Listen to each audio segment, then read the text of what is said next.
rigging any project, you will have to go through the pain called layer separating. And if you're still a beginner who's trying their best to learn and find the best program to do so, then you are in the right place. In this tutorial, which I'll be dividing into 2 parts, I will take you step by step in my project, introducing you to all the tools you will need with tips and hacks alongside the way. And as I mentioned earlier, this first part of the tutorial will cover separating your layers using a free program called PhotoPea, which you can also use from any browser without the need to download anything on your desktop. I will also add a fast access link to the program in the description box down below. Don't forget to hit the subscribe button to stay updated. What are we waiting for? Let's start editing. Previously on UI design.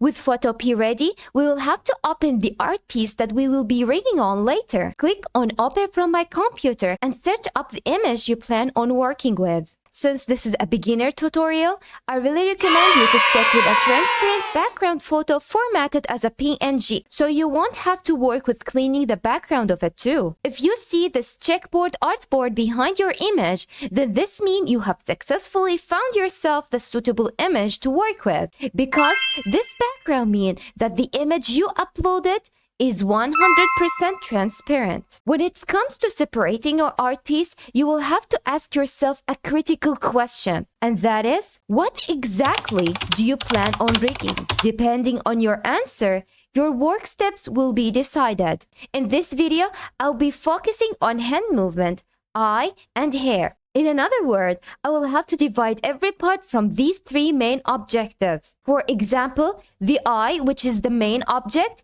will be separated into smaller parts. Eyebrow, eyelid, upper lashes, the eye, and the lower lashes. You could of course go into more depth by separating the eye parts to eye filling, pupil, eye highlight, and so much more. But I'm going to avoid this stuff for now and focus on the 5 basic ones I stated.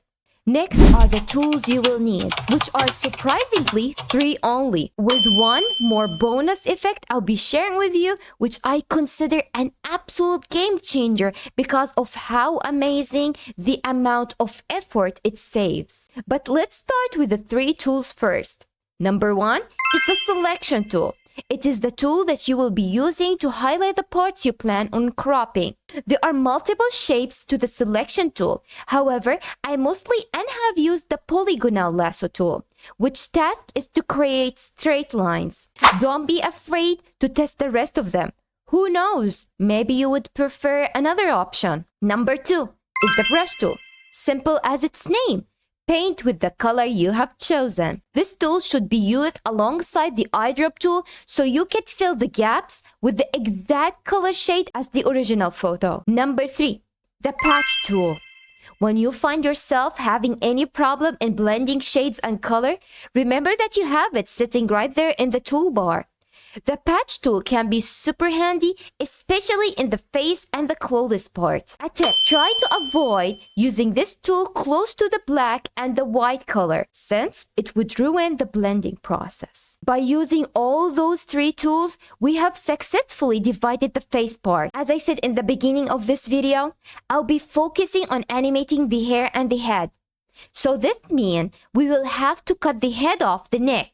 Do remember to keep doing some manual tests by rotating the crop part to check if you were to animate something, no gaps would be shown. Oh no, is that a small gap I see? You see, this is something you need to avoid at all costs during this step, so you won't have to go back and forth in the program just to fix a minor issue like this. Of course, it can get super boring when all you have to do is keep repainting and drawing the heading areas. But remember when I said I'll be sharing a cool effect with you? It's time to keep my promise. Go to Filters. In the upper menu, click on Liquify. Say hello to our miraculous tool. Whenever you find yourself stuck on how to color or just lazy to draw, go ahead and call for the liquify tool. With it, you will be able to drag and stretch the wanted parts. I tend to use this tool mostly in the hair details, just like this. All these tools I have just shared, I have ended up separating all the parts. Keep in your mind another important factor, and that is the order of the layers.